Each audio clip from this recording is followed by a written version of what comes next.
आइए क्वेश्चन समझे। क्वेश्चन कहता है A B C D is a quadrilateral, लिख लिया आपने।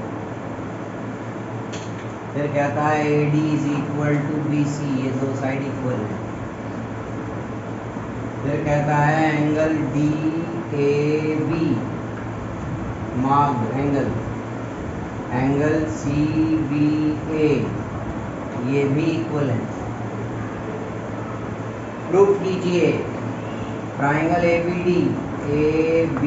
D congruent triangle B A सी।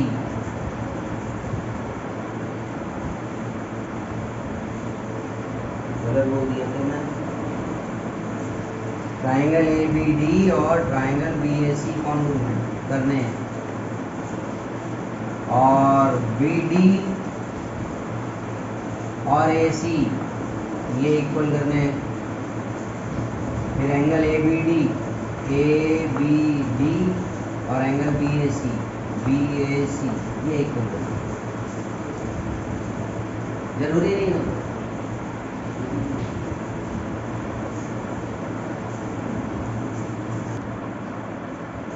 ये ट्राइंगल कॉन्ग्रुएंट अगर करने हैं तो ठीक है, एक बात है। अगर क्वेश्चन में आ जाए कि ये B D is equal to A C prove करो, ना तो फर्स्ट पार्ट दे रहा है ना थर्ड पार्ट दे रहा है, ठीक है। कुछ क्वेश्चन हो जाते हैं, कभी कभी ऐसे दे दिया जाता है, ठीक। तो हम क्या करते हैं, बहुत से बच्चे B D is equal to A C C B C T हो गया पता क्वेश्चन। क्यों? क्योंकि सेकंड पार्ट में ऐसे ही बताया था टीचर ने कि ये इक्वल है, तो इस वजह से। अरे भाई CPCT का मतलब है corresponding parts of congruent triangles. वो ट्राइंगल कौन से कॉन्ग्रुएंट किए आपने जिनके बेस पर ये BD और AC इक्वल होंगे। कहने का मतलब है अगर ये सेकेंड या थर्ड भी पूछ लिया जाए तो भी सारा थर्ड के लिए भी और सेकेंड के लिए भी ये फर्स्ट पार्ट करना जरूरी है, ये कहा। अच्छा, ट्राइंगल कॉन्ग्रुएंट करना है ABD और ट्राइंगल BAC। ट्राइंगल ABD एक में ही बहुत दो दो फिगर दिखाई देती हैं, तो क्यों ना हम बना लें अलग अलग। ABD और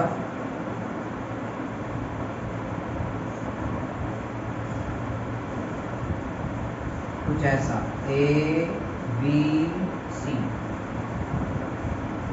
चलो मार्क भी कर लेते हैं कि कौन कौन से पार्ट इक्वल है इन ट्राइंगल्स में, आइडिया हो जाएगा, है ना।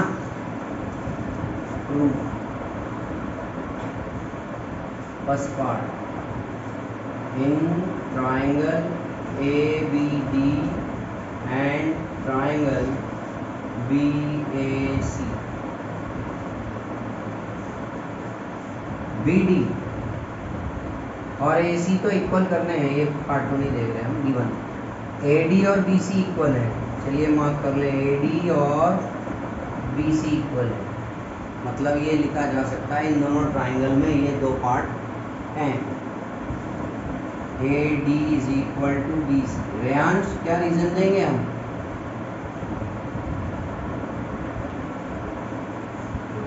गिवन, क्वेश्चन में गिवन है ये। अगला क्या, एंगल DAB, क्या इसमें है? एंगल DAB ये रहा is equal to angle CBA ये रहा। कौन सी दो फिगर अलग अलग बनाई है जिन्हें कॉन्ग्रुएंट करना है, ताकि थोड़ा और साफ समझ में आने लगे। Angle DAB is equal to angle CBA, इसका क्या रीजन बनेगा वंश?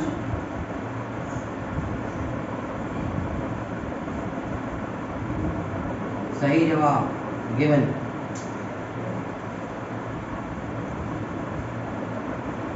अगला, ये और ये तो इक्वल कर लिए,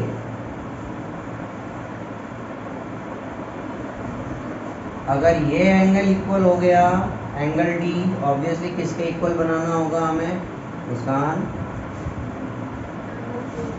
एंगल सी के। फिगर में ये एंगल है, फिर साइड है, फिर ये एंगल लिया है, तो यहाँ एंगल है, साइड है, तो ये एंगल कैसे लेगा बेटा, ये एंगल लोगे, ए एस ए कॉन्ग्रुएंसी हो जाएगी। पर क्या आप एंगल ये वाला डी और ये वाला सी इक्वल कर सकते हो?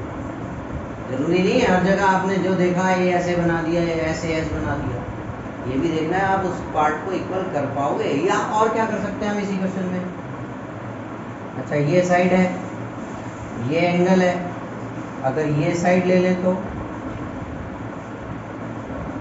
डी ए एक साइड हो गई, फिर एक एंगल हो गया, फिर एक साइड हो गई, इससे क्या बना, ऐसे एस कॉन्ग्रुएंसी बनी। इसकी कॉरेस्पॉन्डेंस किस साइड से बनानी पड़ेगी, क्योंकि ये एक साइड इसमें है, फिर एक एंगल है, फिर एक साइड, दो साइड्स के बीच का एंगल होना चाहिए एस ए एस कॉन्ग्रुएंसी के लिए, ये वाली साइड लेनी पड़ेगी बी ए, और इसमें कौन सी, बी ए या ए बी लिखें या बी ए लिखें, लेंथ तो सेम है, मतलब इक्वल लिया जा सकता है। A B is equal to, ये रहा A B is equal to B A लिखो या ए बी लिखो। अब यहाँ क्या रीजन देंगे हम, प्रथम क्योंकि जो पार्ट दोनों फिगर्स में होता है, दोनों ट्राइंगल में है, उसे हम लिखते हैं कॉमन, कि ये साइड्स दोनों में कॉमन, ठीक है। अपनी तसल्ली के लिए कॉरेस्पॉन्डेंस चेक की जा सकती है। एक ट्राइंगल तो ऐसे ही लिख लो, triangle A B D congruent triangle. देखो कॉरेस्पॉन्डेंस कैसे बनाते हैं, साइड अगर दो दे रखी है तो दोनों साइड उठाओ, फिगर में नहीं जा रहे हैं,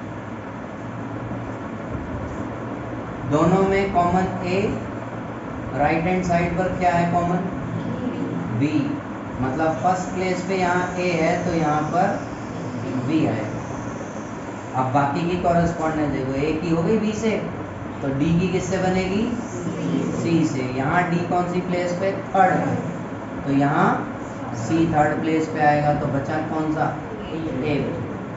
देखिए कॉरेस्पॉन्डेंस सही आ रही है इनसे, मतलब हमने ठीक किया, ठीक है। रीजन क्या है इस कॉन्ग्रुएंसी का, by S A S congruency, ये तो कॉन्ग्रुएंट हो गई।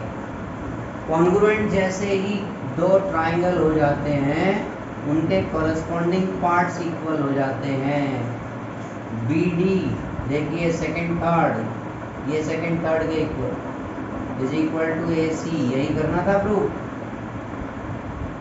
Angle A B D, angle A B D is equal to angle B A C, देखिए उधर वो भी यही बन रहा है, यहाँ कुछ और है तो यहाँ ये बनेगा ही नहीं। कॉरेस्पॉन्डेंस का ये अर्थ होता है ट्राइंगल्स में, कॉन्ग्रुएंट फिगर्स में, सिमिलर फिगर्स में, ठीक है, नोट कीजिए।